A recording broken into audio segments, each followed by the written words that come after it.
Dre, next up, how soon will the best players in college football sit out regular season games due to playoff expansion? This is a dirty question. I always hesitate to talk about this because it's my biggest fear, obviously. It's not the only reason that I'm sort of anti-expansion, because frankly, I think this is a little more out there, but it is a remote possibility, and if it's even a remote possibility, it's scary. It's kind of like if I were doing a finance and economics show right now. I wouldn't want to answer questions about the banks possibly defaulting on withdrawals because it's a big fear, obviously. There's a run on banks and they can't fulfill your withdrawals. Well, you got a banking crisis. And so I would just steer away from it. It's the same way I would never make horror movies because I would be scared to give actual people ideas to do things in real life. Well, I don't want to give players the idea of sitting out college football playoff games or regular season games. But since you asked the question, I think there's a small chance of it, but I think there is a chance. Now, here's what won't happen. What I don't think would ever happen is any team like Michigan, if they're the number 2 seed, I don't think their players are sitting out games ever. I do think, though, while I don't predict it, I do think there is a small chance that after we get a few years into the playoff, the new 12-team era, and we recondition ourselves to know what to expect, and we recondition ourselves to know what's normal, that the thinking will change. It's impossible to do this right now. I know what a lot of you are already saying. A lot of you are already looking sideways at your phone or wherever you're listening to me right now, and you're saying, is he really about to suggest that players are going to sit out regular season games or playoff games? That's impossible. No one would ever do that. Well, you're half right. No one would ever do it right now, because right now, we know that games with playoff implications are maximum in their importance, and playoff games themselves, because we have 3 of them, 2 semifinals and a national title game, are maximum in their importance. We have 4 playoff spots right now. The simple fact is, you cannot decrease the scarcity of something and maintain the value of it. We have more of something. That means the individual somethings lose a little bit of individual value.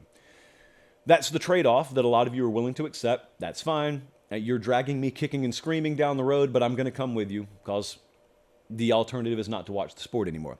But what my fear is let's say we start this playoff in 2024. Let's say it's 2029, and we've got 5 or 6 or 7 or whatever years of case study built up that the 8, 9, 10, 11, and 12 seeds, they just don't stand a chance, unless it's something like LSU sneaking in the back door because they've got a good enough roster to make a run. So let's say that the body of work has convinced us that some teams really have no shot, and what you thought was going to be huge, playing for a spot no matter what the seed is, ends up not being so huge. Because you end up saying to yourself, yeah, the winner of this game could get the 11 seed, but what is it really going to mean?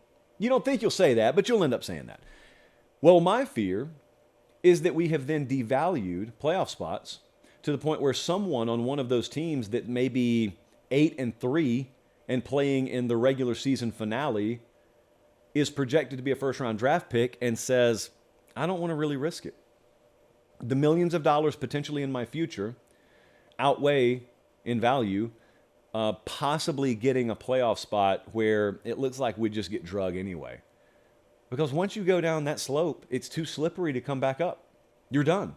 Because then the illusion, the kind of fog that you're hoping to keep in front of everyone's face, the accepted value of playoff spots, it's gone. Because have you ever thought about this? Like, what would happen if all of a sudden the players didn't take as seriously the things that we take seriously? That's a very fine balance. Right now, you don't ever have to worry about it. If you're an NFL fan, players take the Super Bowl very, very seriously. They always will. In college football, players take the national championship and, right now, the playoff very seriously. Will it always be that way? Will conference championship games always be that way? And therefore, as the question was asked, will regular season games always be that way? I hope the answer is yes. Even people like me who don't want expansion, I hope the answer is yes. There is a world, though, where I see that happening. See, I always do this. I always look for precedent.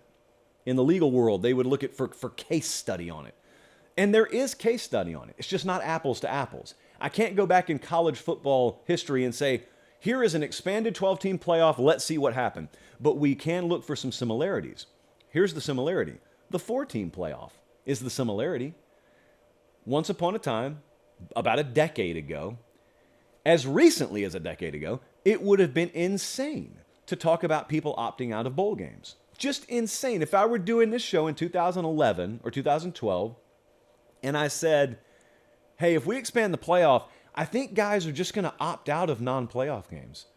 I don't think they're going to take it seriously anymore. You would have told me that was crazy because there's just an accepted value in making a bowl game. And then they started opting out. It only took one. Leonard Fournette, I think, was one of the big early opt-outs. But then once that happened, it went from 1 to 7 to 20, and then it just kind of exponentially ballooned to where you have what you have today. You just assume that the big players aren't going to play.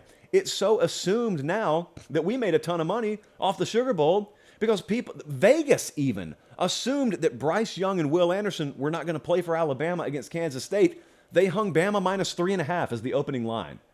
And then all of a sudden they announced they're going to play and Vegas is just exposed. So anyway, what I'm saying is, don't think just because something sounds crazy and irrational right now that it couldn't happen. Because there are several things that are the norm today that would have been crazy and out of this world insane just a decade ago. Decade's not a very long time. So we're talking in 2023 right now. Most of us plan on being around in 2033. Most of us plan on still loving college football in 2033. Are the parts of it you love still there to love? That's, I guess, what we're asking. And it has to remain rhetorical for the time being.